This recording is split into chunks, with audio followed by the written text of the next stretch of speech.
Engineer محمد علی مرزا کے بارے میں فتویٰ جاری کیا ہے، قاضی جائے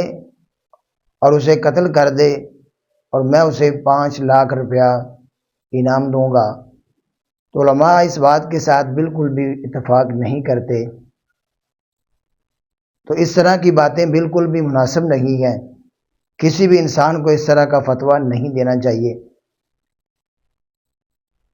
یہ بالکل بھی غیر مناسب چیز ہے۔ آج کوئی غازی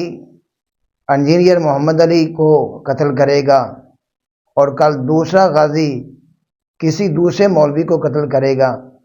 جس کسی کو بھی کسی کے ساتھ کوئی رنجش ہے، وہ دین کو بیس بنا کے اور تھوڑے بہت پیسے لگا کے، جوش دلا کے، پھر فضائل بیان کر کے تو اسے قتل کیا جا سکتا ہے یا قتل کروایا جا سکتا ہے۔ تو امت تو پہلے ہی بڑی پریشان ہے، بہت زیادہ مسائل ہیں۔ تمام فکر کے جو علماء ہیں وہ محترم ہیں، وہ عزت والے ہیں، احترام والے ہیں۔ یہ الگ بات ہے کہ نظریات مختلف ہو سکتے ہیں، اجتہادی غلطیاں ہو سکتی ہیں، ہمیں ایک دوسرے کو برداشت کرنا چاہیے، ہمیں ایک دوسرے کو سننا چاہیے، اور اگر کسی انسان کے عقیدے میں کوئی کمی بیشی ہے تو دعا بھی کرنی چاہیے، اللہ رب العزت اسے ہدایت عطا فرمائے۔ کوئی انسان جان بوجھ کے اگر کوئی کمی پیشی کر رہا ہے تو وہ تو بڑی ہی خطرناک بات ہے، اور اگر کوئی انسان غلطی پہ ہے کسی بھی اعتبار سے،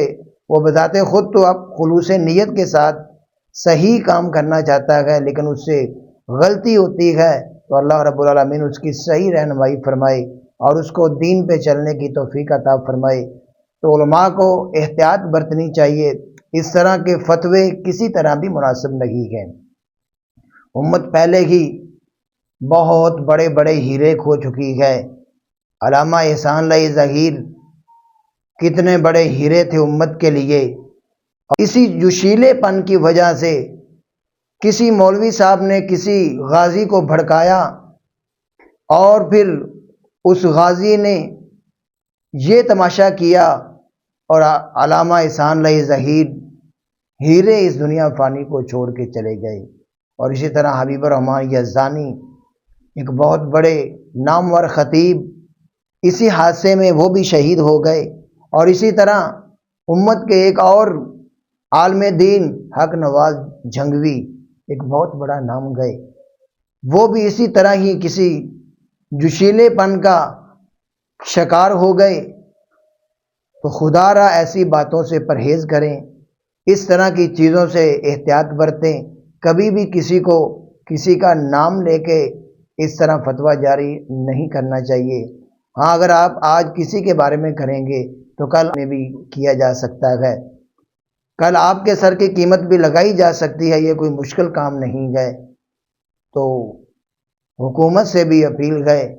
کہ کوئی بھی مولوی اس طرح کی بات اگر کرنے کی کوشش کرے تو اسے متنبہ کیا جائے، حکومت کی ریٹ کو قائم کیا